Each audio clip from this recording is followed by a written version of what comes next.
BA द्वितीय वर्ष हिंदी साहित्य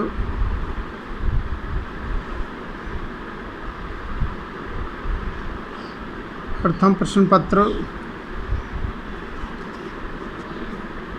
बीए प्रथम वर्ष की छात्राएं जो पास आउट होकर के बीए भाग द्वितीय वर्ष में आई हैं, वो छात्राएं कृपया करके इस वीडियो को ध्यान से देखें, सुनें, इसका विवेचन विश्लेषण करें। तदोपरांत प्रस्तुत वीडियो को लाइक करें, सब्सक्राइब करें और इस पर कमेंट करें। मैं एस.एल. बैरवा, सहायक आचार्य हिंदी, राजकीय कन्या महाविद्यालय बयाना, जिला भरतपुर। आज हम जिस विषय पर चर्चा कर रहे हैं वो विषय हिंदी साहित्य का रीतिकाल। हिंदी साहित्य का रीतिकाल या यूँ कहें कि हिंदी साहित्य का इतिहास है, उसमें संकलित तृतीय जो काल है जिसको विद्वानों ने हिंदी साहित्य का रीतिकाल कहा है, जिसकी समय अवधि सन 1700 से 1900 तक विद्वानों ने मानी है। तो आज हमारा जो चर्चा का बिंदु है वो हिंदी साहित्य का रीतिकाल है। उसमें निहित एक बिंदु है रीतिकाल की पृष्ठभूमि या यूँ कहें कि परिवेश में निहित प्रमुख प्रेरक परिस्थितियाँ, उसके बारे में आज हम चर्चा करेंगे।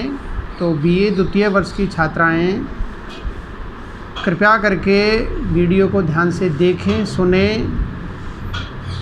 और इसको लाइक करें, सब्सक्राइब करें और कमेंट करने में कोताही न बरतें। तो आज हम जिस विषय पर चर्चा कर रहे हैं, ई कंटेंट योजनांतर्गत ये व्याख्यान प्रस्तुत किया जा रहा है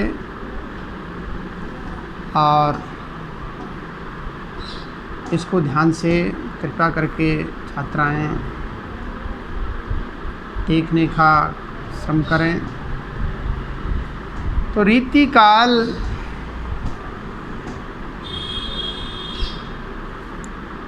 एक ऐसा काल है जिसकी जो बैकग्राउंड है या तत्कालीन परिवेश है उससे प्रेरित होकर के तत्कालीन काव्य का सृजन हुआ है। छात्राएं इस बात का ध्यान रखें, क्योंकि तत्कालीन जो सामाजिक, राजनीतिक, धार्मिक, सांस्कृतिक, साहित्यिक जो परिस्थितियां होती है उनका प्रभाव तत्कालीन साहित्य पर विशेष रूप से पड़ता है। उसी आलोक में आज हम रीतिकाल की प्रमुख परिस्थितियां हैं या परिवेश है या उसकी बैकग्राउंड है, पृष्ठभूमि है, उसके बारे में हम चर्चा करेंगे। हमारा चर्चा का बिंदु, हमारा विशेष फोकस रीतिकालीन काव्य की जो पृष्ठभूमि है उसमें निहित प्रमुख प्रेरक परिस्थितियां हैं उस पर रहेगा। तो संक्षिप्त में हम परिचय देखते हैं इसका। किसी भी काल की साहित्यिक गतिविधियों को यथार्थ रूप में समझने के लिए, वास्तविक रूप में समझने के लिए उस समय के साहित्य की, तत्कालीन साहित्य की पृष्ठभूमि में बाह्य परिस्थितियों के आलोक में देखना अनिवार्य सा हो जाता है। इस दृष्टि से रीतिकाल की पृष्ठभूमि में निहित रीतिकालीन राजनीतिक, सामाजिक, धार्मिक, कलात्मक आदि परिस्थितियों का अध्ययन कर लेना आवश्यक होगा। हम रीतिकालीन साहित्य को प्रेरित और प्रभावित करने वाली प्रमुख परिस्थितियों का वर्णन करेंगे। नंबर 1, राजनीतिक परिस्थितियाँ या राजनीतिक परिवेश या पृष्ठभूमि।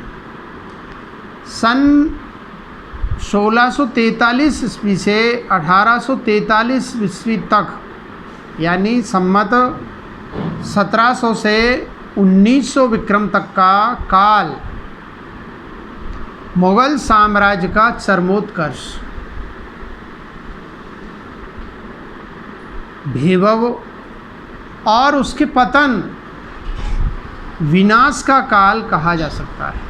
यानी तत्कालीन समय में हमारे देश पर, भारत पर मुगल साम्राज्य का शासन था। मुगल बादशाहों ने शासन किया था। अकबर ने अपनी धार्मिक सहिष्णुता की नीति से हिंदू तथा मुस्लिम दोनों जातियों में पारस्परिक सांस्कृतिक समन्वय के द्वारा विशाल मुगल साम्राज्य की प्रतिष्ठा की। यानी अकबर ने अपने जो धार्मिक सहिष्णुता है, उदारता है, उसके आधार पर उन्होंने हिंदू और मुसलमान दोनों धर्मों में, दोनों संप्रदायों में एकता की स्थापना की और इसके आधार पर उन्होंने मुगल साम्राज्य का विस्तार किया था और उसकी प्रतिष्ठा की थी। उसका उत्तराधिकारी, या यूँ कहें कि उनके उत्तराधिकारियों ने पालन नहीं किया। जो प्रतिष्ठा अकबर ने स्थापित की थी, अकबर महान ने स्थापित की थी, मुग़ल सम्राट जिसको मुग़ल साम्राज्य में महान के रूप में माना जाता है, उन्होंने जो मुग़ल साम्राज्य की प्रतिष्ठा की, स्थापना की थी, उसका पालन उनके जो उत्तराधिकारी है, चाहे वो शाहजहाँ हो, जहांगीर हो, औरंगजेब हो, उन्होंने क्या है, उनकी नीतियों का अनुसरण नहीं किया था, जिससे वह पतन की ओर अग्रसर हुआ। अकबर के पश्चात जहांगीर ने राज्य विस्तार के संबंध में कोई योगदान नहीं किया। अकबर का पुत्र जहांगीर हुआ था, उसने साम्राज्य का विस्तार नहीं किया था।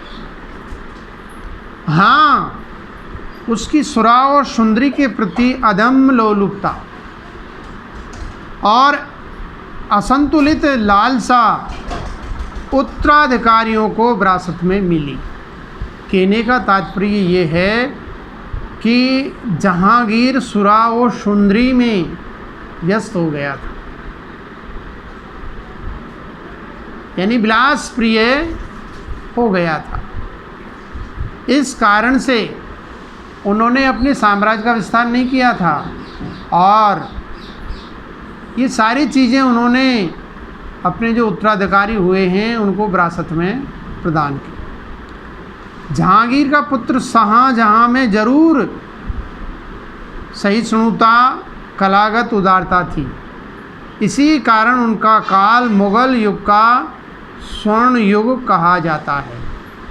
कला के क्षेत्र में देख लो, सहिष्णुता के क्षेत्र में देख लो, शाहजहाँ का जो कार्यकाल है वो स्वर्ण युग माना जा सकता है। इस प्रवृत्ति का प्रभाव काव्य पर भी पड़ा था। उसके बाद उनके पुत्रों में, शाहजहाँ के पुत्रों में सत्ता के लिए संघर्ष हुआ, लड़े इनके जो पुत्र है वो, जिसमें दारा की हत्या क्या हुई, प्राय मुग़ल वंश की धार्मिक सहिष्णुता और उदारता खंड खंड हो गई। इस संघर्ष में औरंगजेब अपने भाइयों को मार करके सत्तासीन हुआ। उसकी धार्मिक कट्टरता की नीति से, औरंगजेब क्या था? धार्मिक कट्टर था। तो इसी कट्टरता की नीति से देसी लोग, यानी देसी जो रियासत के राजा थे, वो बौखला गए, रुष्ट हो गए, क्रोधित हो गए एवं जनता विक्षुब्ध हो गई। उसने संगीत का जनाजा अर्थात अर्थी निकलवा दी, अर्थी निकलवा दी या संगीत का जनाजा निकलवा दी। यानी कहने का तात्पर्य औरंगजेब को संगीत कला से घृणा थी, एलर्जी थी। औरंगजेब की मृत्यु के पश्चात राजनीतिक स्थिति शोचनीय हो गई, दयनीय हो गई, बहुत चिंतनीय हो गई। इस कारण इस काल को घोर निराशा और अंधकार का युग समझना चाहिए। औरंगजेब के बाद का जो मुग़ल साम्राज्य का युग था, वो निराशा और अंधकार का युग हम कह सकते हैं। औरंगजेब के उत्तराधिकारी एकदम बिल्कुल अयोग्य, असमर्थ, विलासी, पंगु एवं नपुंसक सिद्ध हुआ। इनमें वो जोश और जुनून नहीं था। मुग़ल साम्राज्य को इसका प्रसार करने में ये अयोग्य सिद्ध हो गए। उस समय में आगरों में जाटों ने, राजस्थान में राजपूतों ने तथा पंजाब में बंदा वैरागी ने बहादुर शाह और फर्रुख सियर को बुरी तरह तंग कर दिया और दक्षिण भारत में मराठों द्वारा, यानी दक्षिण भारत में मराठों का आधिपत्य हो गया था। नादिर शाह, अहमद शाह अब्दावली के आक्रमणों से मुग़ल साम्राज्य की रीढ़ की हड्डी टूट गई। रीढ़ की हड्डी है वो टूट गई, यानी छिन्न भिन्न हो गया मुग़ल साम्राज्य, उसकी कमर टूट गई। अंग्रेज़ों ने बक्सर की लड़ाई में, अंग्रेज़ों ने भी क्या है, मुग़ल काल में ही आक्रमण कर दिया था। अंग्रेज़ों ने बक्सर की लड़ाई में शाह आलम को पराजित कर मुग़ल शासन की इतिश्री कर दी। एक इतिहासकार ने उस समय का राजनीतिक या उस समय की राजनीतिक स्थिति को वर्णित किया है। गिद्धों के नीड़ में उल्लू रहने लगे, गिद्धों के नीड़ में उल्लू रहने लगे तथा बुलबुलों का स्थान कागों ने ले लिया। ये तत्कालीन परिवेश था, तत्कालीन वातावरण था। औरंगजेब के बाद की स्थिति का हम चित्रण कर रहे हैं। मोहम्मद शाह को इतिहासकारों ने रंगीले की उपाधि दी है। मोहम्मद शाह क्या था? रंगीला बादशाह था। शाह को वेश्या ऊधम बाई से अनन्य प्रेम था। शाह आलम जनाब थे, उनको ऊधम बाई से विशेष प्रेम हो गया था। यानी सुरा और सुंदरी में ये लोग व्यस्त हो गए, इनका नशा उनको चढ़ गया था।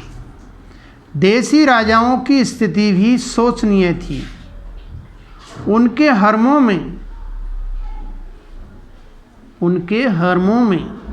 अंतःपुर में, रंग महल में वेश्याओं और रक्षताओं की कमी नहीं थी।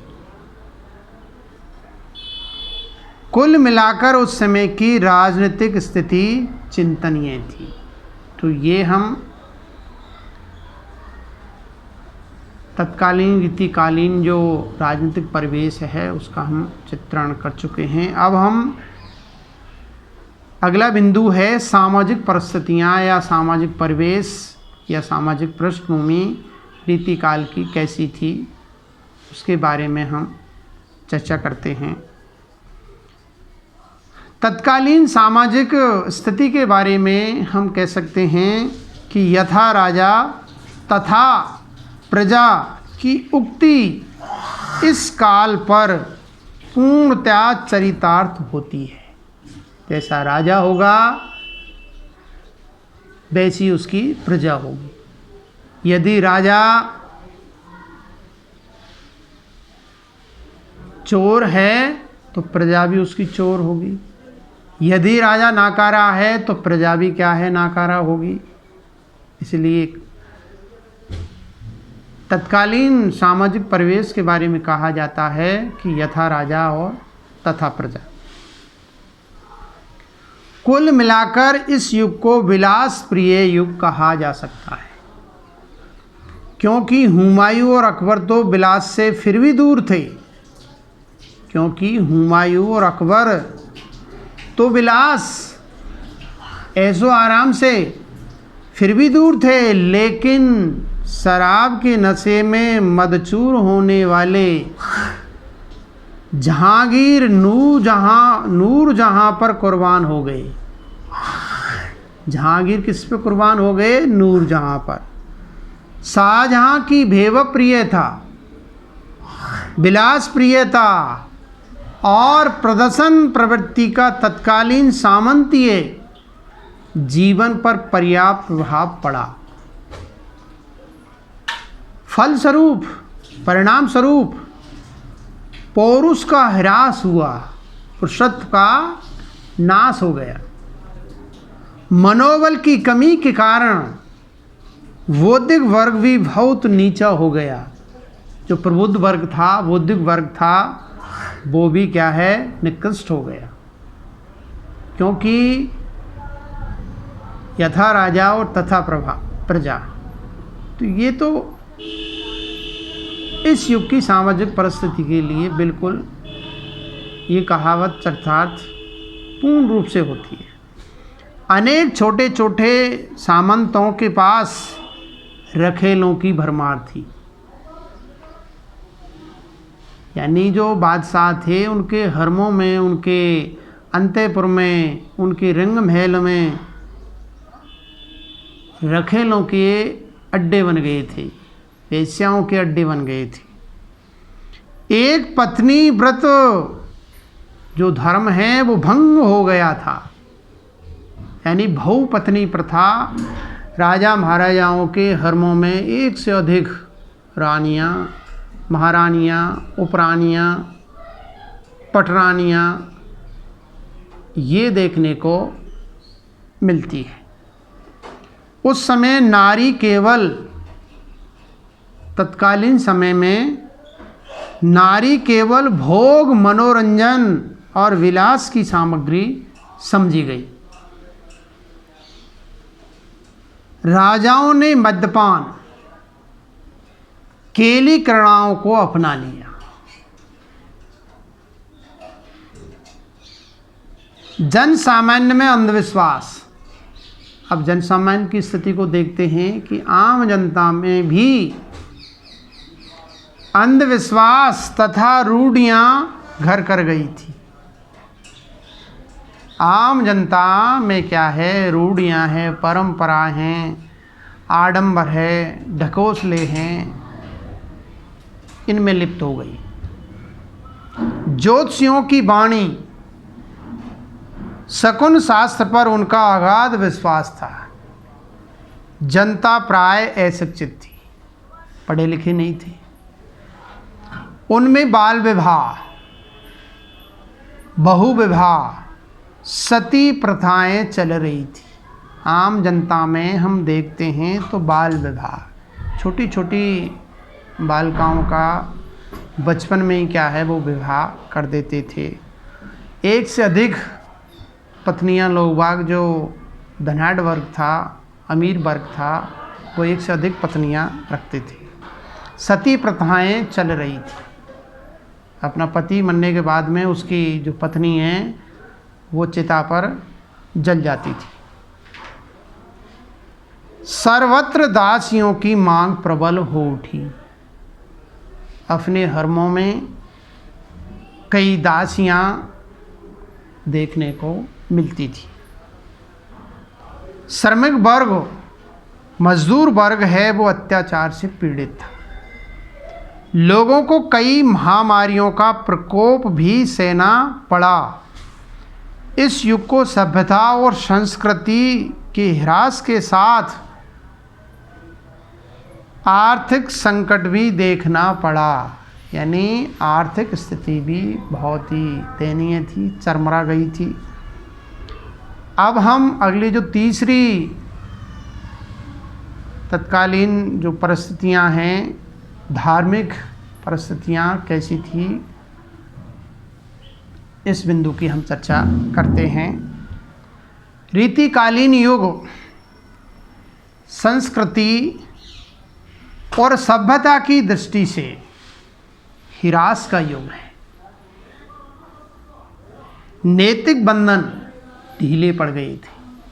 तो नैतिकता है वो बिल्कुल ही लूज हो गई थी, कमज़ोर हो गई थी। और अनुदिन रात दिन बौद्धिक ह्रास हो रहा था। बौद्धिक ह्रास हो रहा था। इस विकट दशा में धर्म के किसी उदात्त रूप की आशा दुराशा मात्र थी। आशा किस में बदल गई? दुराशा, निराशा में बदल गई। इस युग में अंधविश्वासों, रूढ़ियों, बाह्य आडंबरों ने धर्म का स्थान धारण कर लिया। आम जनता में धार्मिक रूढ़ियां, अंधविश्वास, बाह्य आडंबर ये घर कर गए थे। इनमें क्या है, आम जनता लिप्त हो गई थी। पंडित और मुल्ला इस क्षेत्र में सर्वे सर्वा समझे गए। इस समय की जनता में उनके कथन और फरमान, मुल्ला और पंडित, उनके कथन और फरमान वेद वाक्य और कुरान थे। सूरदास आदि द्वारा प्रतिपादित राधा और कृष्ण की सात्विक मधुर भक्ति में सूक्ष्मता के स्थान पर स्थूल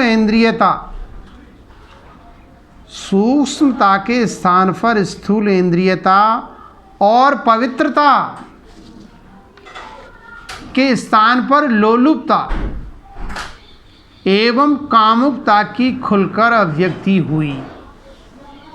यहाँ तक अगले जन्म में राधा को अपना राधा नाम भी बदलना पड़ा। राधा को अपना राधा नाम भी बदलना पड़ा। मंदिरों और मठों को पुजारियों तथा महंतों ने पुण्य दिव्य प्रेम की जगह वासना ने घर कर लिया। मंदिरों और मठों में पुण्य दिव्य प्रेम की जगह क्या व्याप्त हो गई? वासना क्या है? व्याप्त हो गई। और सभी रसकता में निमग्न हो गए, सब रस लोलुप हो गए। राम भक्ति में भी विभिन्न संप्रदायों ने शक्ति के प्रतीक, लोक रक्षक मर्यादा पुरुषोत्तम राम अब एक छैल छबीले बांके नायक के समान सरयू किनारे काम करणाएँ करने लगे। आदर्श की मूर्ति सती सीता अब एक विलास प्रिय सामान्य रमणी के रूप में चित्रित हो गई। यानी राम और सीता जिन्होंने मर्यादा का पालन किया था, उनको भी क्या है, लोगों ने धूल दूसरित कर दिया। राम भक्ति में रसिक संप्रदाय चल निकला, जिसके भक्त राम और सीता को संभोग लीलाओं को सखी बनकर निहारने लगे। इन लोगों में पौरुष के स्थान पर स्त्रीण भावना आ गई उस समय निर्गुण भक्ति संप्रदायों में भी अनेक मत प्रचलित थे। इनका आचार व्यवहार सगुण भक्ति से तो अच्छा था, लेकिन उसका प्रभाव पड़ने लगा। सगुण जो भक्ति है वो तो बिल्कुल ही निकृष्ट हो गई थी, लेकिन निर्गुण भक्ति संप्रदाय था, ये भी क्या है, इसमें भी ह्रास होने लगा, निकृष्टता आ गई इसमें। तत्कालीन सूफियों के अनेक संप्रदायों में भी स्थूल नक्सिक वर्णन एवं नायका भेद का समावेश होने लगा। अब अगली जो तत्कालीन परिस्थिति है, चौथे नंबर की, कलात्मक परिस्थितियाँ। इस युग में जीवन के अन्य क्षेत्रों की भांति राजनीतिक, सामाजिक, धार्मिक परिस्थिति की भांति कला के क्षेत्र में प्रदर्शन में प्रवृत्ति की ही प्रधानता थी। प्रदर्शन ज़्यादा था, दिखावा ज़्यादा था। सामंती वातावरण में फलने फूलने वाली कला में वासनात्मकता आ गई और उसमें मौलिक प्रतिभा और से प्राणता को नितांत, मौलिकता और से प्राणता की नितांत अभाव था। इसके स्थान पर उसमें नग्नता की मात्रा अधिक थी। नग्नता का चित्रण ज़्यादा हो रहा था। कला में सात्विकता की अपेक्षा बाजारपन अधिक होता गया। उस समय की चित्रकला में नायक नायिकाओं के रूढ़िबद्ध चित्र, पौराणिक कथाओं पर आधारित चित्र तथा राग रागनियों के प्रतीक चित्रों का बाहुल्य था, बोलावाला था। उन चित्रों में निश्चल अभिव्यक्ति के स्थान पर रुग्ण श्रृंगारिकता का अधिक है। कृष्ण और राधा के तो असली चित्र बने ही, साथ में शिव और पार्वती को भी उसी कोटि में लाकर नत्थु और कल्लू के रूप में खड़ा कर दिया। यानी शिव और पार्वती का भी इन लोगों ने पतन कर दिया। उस युग की मूर्ति निर्माण कला में रीति युगीन सभी प्रवृत्तियां परिलक्षित होती है।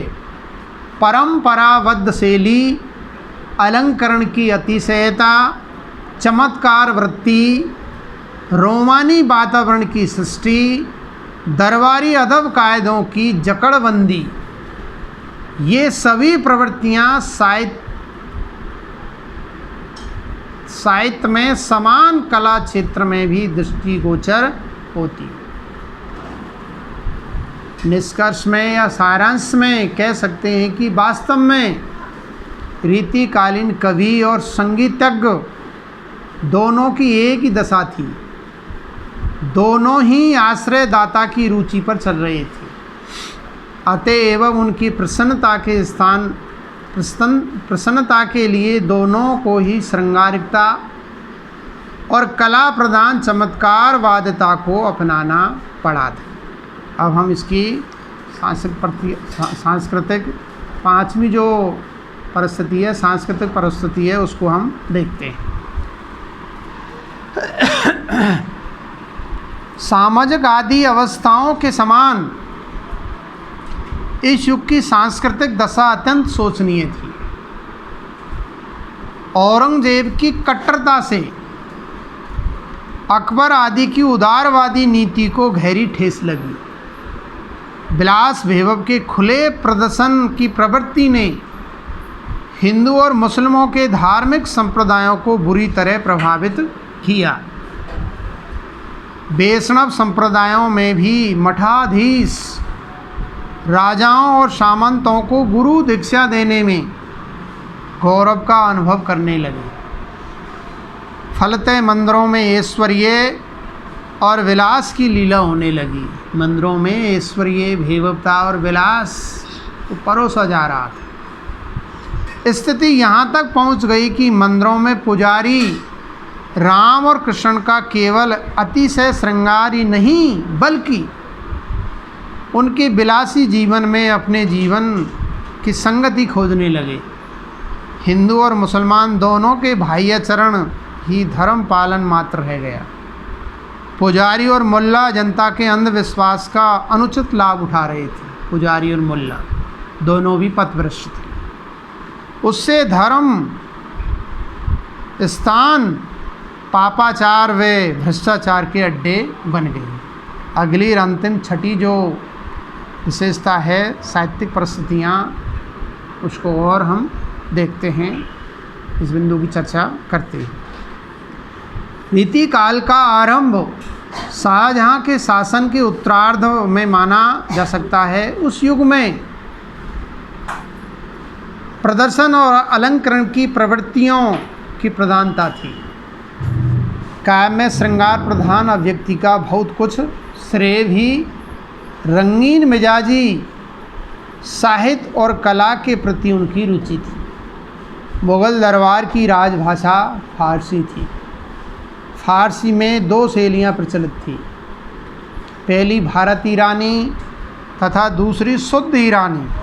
प्रथम शैली के प्रमुख लेखक अब्दुल फजल थे, फारसी शैली के यानी भारत ईरानी। उस समय लैला मजनू आदि की रोमानी कहानियाँ भी निबद्ध हो रही थी, लिखी जा रही थी, जिनका प्रभाव हिंदी काव्य पर भी स्पष्ट देखा जा सकता है। वात्स्ययन के कामसूत्र में श्रृंगार की खुली छूट मिल गई थी। शाहजहाँ के समय में ही हिंदी कवियों ने दरबारों में आश्रय लेना आरंभ कर दिया था। संस्कृत भाषा का प्रचलन भी न्यून स्तर पर था।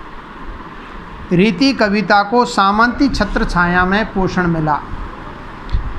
यदि रीतिकालीन साहित्य का विश्लेषण करें तो साहित्यकारों ने एक सांस में कवि और दूसरी सांस में आचार्य बनने का प्रयत्न किया, यानी कवि और आचार्य दोनों बनने का इन्हें शौक था।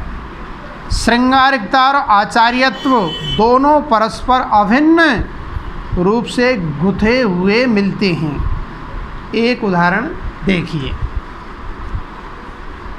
सेज है, सुराई है, सुरा है और प्याला है। सुबाला है, दुसाला, विशाल चित्रशाला है। दोबारा पुनः सुन लीजिए, सेज हैं, सुराई है, सुरा है और प्याला है। अगली पंक्ति, सुबाला है, दुसाला है, विशाल चित्रशाला है। अब हम सारांश देखते हैं, निष्कर्ष देखते हैं। सारांशतः कह सकते हैं कि उत्तर मध्यकालीन अर्थात रीतिकालीन राजनीतिक व्यवस्था में राजतंत्र और सामंतवाद के प्राधान्य ने साहित्य और कला को अपने रूप में नितांत रंग दिया। सावित्री कुमार सिन्हा के शब्दों में स्वार्थपरायण राजनीतिक व्यवस्था, सामंतीय वातावरण, राजनीतिक विकेंद्रीकरण और सामाजिक अव्यवस्था तथा विलासमूलक वैभवजन्य प्रदर्शन प्रधान अलंकार प्रवृत्ति का तत्कालीन साहित्य एवं विविध ललित कलाओं की गतिविधि पर बड़ा प्रभाव रहा है। तदयुगीन कलाकार की आत्मा पर ये बाह्य परिस्थितियाँ एक प्रकार से हावी हो गई। चेतना के सूक्ष्म सार्वभौम और नित्य तत्व बाह्य जीवन की स्थूल साधना में लुप्त हो गई।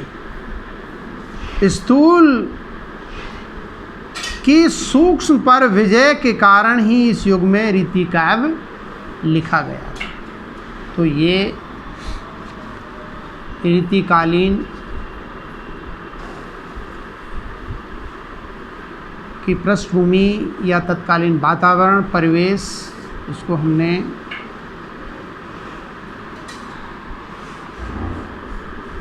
चर्चा कर ली है।